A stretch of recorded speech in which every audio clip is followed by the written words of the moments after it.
Pohon-pohon menjulang tinggi, sungai mengalir jernih, dan bunga-bunga bermekaran di setiap sudut.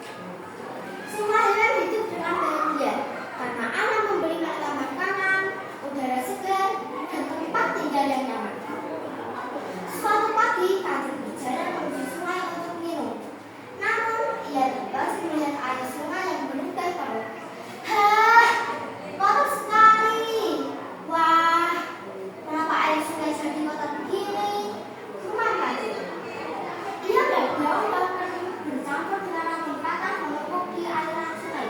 Beberapa bagian tepi sungai juga rusak karena banyak pohon tumbang. Kancil segera berlari menemui gajah.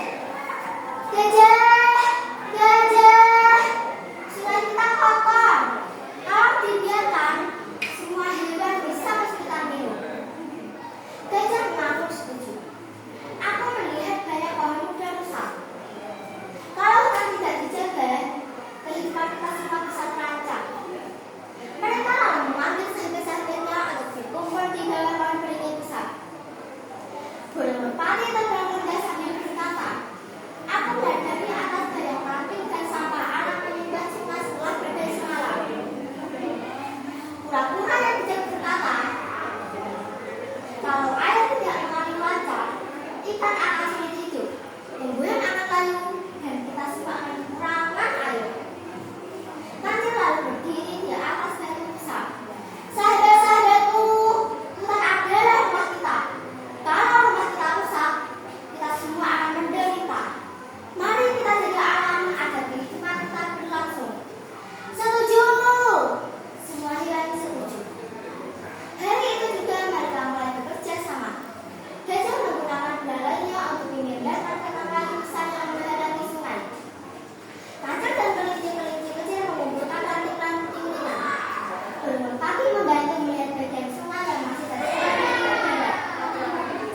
Kura-kura memaksa dan membantu mengarahkan air agar kembali mengalir ke jalurnya. Pekerjaan itu tidak mudah.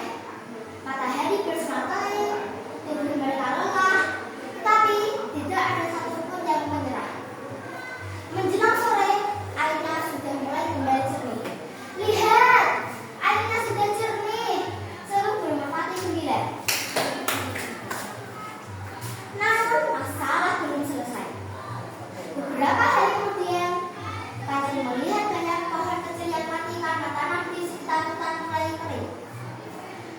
Kancil lalu kembali memanggil sahabat-sahabatnya. "Kita tidak harus membersihkan sungai," kata Kancil. "Kita juga harus menjaga pohon-pohon. Tanpa pohon, hujan tidak akan tersimpan, tanah menjadi tandus, dan sungai akan cepat kering."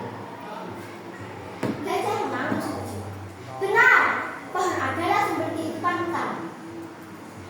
Hari itu juga mereka membuat rencana baru. Setiap hewan mendapat tugas. Gajah membuat lubang untuk bibit pohon, Kancil dan kelinci mengumpulkan biji-bijian, burung merpati membantu menyebarkan benih ke tempat-tempat yang kosong, kura-kura membantu menjaga bibit agar tidak terinjak. Hari demi hari mereka menanam banyak pohon baru. Ada pohon buah, pohon besar padu, dan tanaman bunga untuk menarik kupu-kupu.